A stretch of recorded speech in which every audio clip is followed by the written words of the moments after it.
were you ever contacted by ECW after you left the WWF in the '90s? What did you think about their brand? Thanks. Nope. I, I I saw a little of them. I really didn't watch them. They never contacted me. You know, I wasn't an ECW kind of guy. I'm not an extreme guy. You know, back in the day, maybe. But by the time I had finished with WW, I wasn't going to, like Terry, Funk. He's out there doing stuff. Yeah, no. And that was pretty live. And I haven't heard from AEW. I guess they got Jake down there, Big Show, a couple of guys, and I thought they had me come down and wave the flag for him from somebody. In and out. Any rub with the company is great.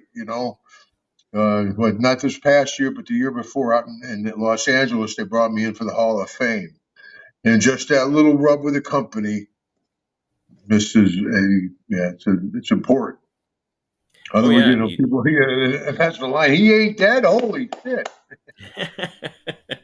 After you did a little something with the Acclaimed on the Jericho Cruise, not this year, but the year prior, you came out there and you were kind of partnered with the Acclaimed and you wound up hitting Billy Gunn's, one of Billy Gunn's kids with the 2x4. I was like, oh man, just a matter of time before old Hacksaw's on AEW TV, but not yet, brother. Maybe down the road. I don't know though.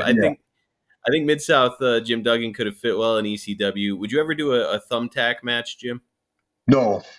No. No, I wouldn't do a barbed wire match. I wouldn't do that. Cutting my head was about as extreme as I was going to get. And I wasn't going to get the arms, and I wasn't going to get the eyebrow or the ears. I wasn't going to cut my throat. It was a job. Like DiBiase said, here's the way Duggan got juice. That does make me wonder. You can tell, I messed up a little bit, but it's not, Dusty or Brody or somebody. And, that's cool. Those guys did it. But it's pro wrestling. It's not MMA. No matter what you do, people go, that's fake. Boom, boom, son of a bitch. That's fake.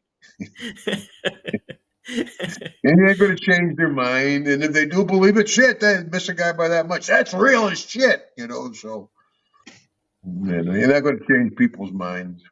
Yeah, you could always tell the guys that weren't blading in the right direction. You're supposed to go with the grain of your skin, but guys like Brody and Dusty, you could tell they were swiping down. Oh. And man. And yes. Plus, the more scar tissue you get, the bigger your blade. At first you're like, "Where's your blade, Duggan?" I'm like, "Here it is." It's like hair thin. Brody come out. He's like, "Here, Duggan. Here's your blade for tonight." Don't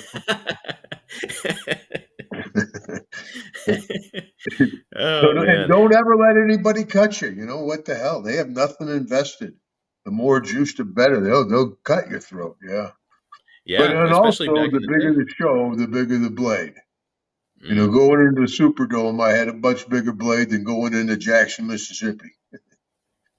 As I was putting together the notes for 1984, we're going to cover on the next episode that we do surrounding your time in Mid-South in '84. That you actually did participate in a barbed wire match. I think it was some kind of a tag match, a tornado match, or something like that.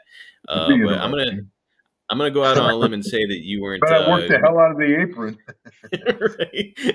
Right? I can work the hell out of the apron. USA, USA. I have a feeling you were the hammer. Keep it going. I have a feeling you were more of the hammer than the nail in that match. The guy that you were working against probably went into it.